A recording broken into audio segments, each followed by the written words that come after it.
Древнейшие упоминания о пользе дыхательных практик встречаются в индийских текстах, датируемых вторым тысячелетием до нашей эры. В Ригведе прана описывается как космическая жизненная сила, пронизывающая все сущее. Мудрецы утверждали, что человек, овладевший контролем над дыханием, обретает власть над самой жизнью. Упанишады развивают эту идею более детально. В Брихадараньяка Упанишаде говорится, что прана превосходит все остальные жизненные силы. Когда органы чувств поспорили, кто из них важнее, и поочередно покидали тело, оно продолжало жить. Но стоило пране начать уходить, как все остальные силы устремились за ней, подобно тому, как лошади вырывают колышки, к которым привязаны. Чхандогья Упанишада утверждает, что правильное дыхание очищает внутренние каналы тела, называемые нади. Когда эти каналы свободны от загрязнений, практикующий обретает легкость тела, яркий цвет лица, приятный голос и здоровый блеск глаз. Эти внешние признаки считались свидетельством внутреннего очищения. Йога-сутры Патанджали. В классическом труде Патанджали, созданном около II века до нашей эры, пранаяма занимает 4-ю ступень восьмеричного пути йоги. Мудрец писал, что контроль дыхания разрушает завесу, скрывающую внутренний свет, и делает ум пригодным для концентрации. Он различал вдох, выдох и задержку дыхания, отмечая, что каждый из этих элементов может регулироваться по месту, времени и количеству, становясь продолжительным и тонким. Патанджали указывал, что существует 4-й вид пранаямы, превосходящий внешнюю и внутреннюю задержку. Этот высший уровень практики приводит к спонтанной остановке дыхания в состоянии глубокого сосредоточения, когда различие между вдохом и выдохом исчезает само собой. Хатха-йога Прадипика. Этот средневековый трактат XV века содержит подробные описания дыхательных техник и их воздействия. Автор Сватмарама утверждал, что когда дыхание неустойчиво, ум блуждает, но когда дыхание успокаивается, ум становится неподвижным, а йогин достигает долголетия. Поэтому следует овладеть контролем над дыханием. Текст описывает 8 основных пранаям и их специфические эффекты. Бастрика, подобная кузнечным мехам, разжигает внутренний огонь и устраняет болезни, возникающие от избытка слизи. Капалабхати очищает череп и устраняет расстройства, вызванные дисбалансом телесных элементов.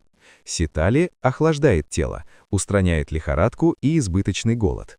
Особое внимание уделяется кумбхаке, задержке дыхания. Говорится, что постепенное увеличение задержки пробуждает дремлющую энергию кундалини, которая поднимается по центральному каналу, принося практикующему сверхъестественные способности и освобождение от цикла перерождений. Китайская традиция – даосские трактаты. Даосские мастера разработали собственную систему дыхательных практик, известную как цигун. В трактате Бао Пудзи, написанном Гэ Хоном в IV веке, описывается техника эмбрионального дыхания. Автор утверждал, что достигший совершенства в этой практике может дышать подобно младенцу в утробе матери, не используя нос и рот. Такой человек обретает бессмертие. Древний текст Тай-Си-Дзин, посвященный эмбриональному дыханию, гласит, что дыхание следует делать настолько тонким и беззвучным, словно его нет вовсе.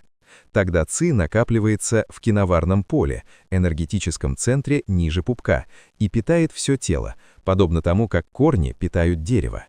Хуандина и Цзин, классический труд китайской медицины, связывает дыхание с циркуляцией жизненной энергии по меридианам тела. Правильное дыхание гармонизирует инь и ян, укрепляет защитную ци и предотвращает проникновение болезнетворных влияний. Тибетская традиция. Тибетские буддийские тексты описывают практику тумма, внутреннего жара, основанную на особых дыхательных техниках. В 6 йогах Наропы говорится, что посредством контроля над ветрами пранами практикующий зажигает огонь в пупочном центре, который спаляет загрязнение ума и тела.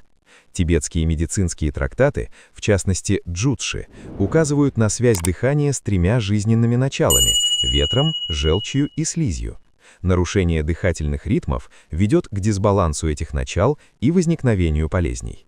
Восстановление правильного дыхания рассматривалось как важнейший метод лечения. Древнегреческая традиция. Хотя греки не создали столь развитой системы дыхательных практик, философы уделяли внимание связи дыхания с душой. Само слово «пневма» означало одновременно дыхание, воздух и дух.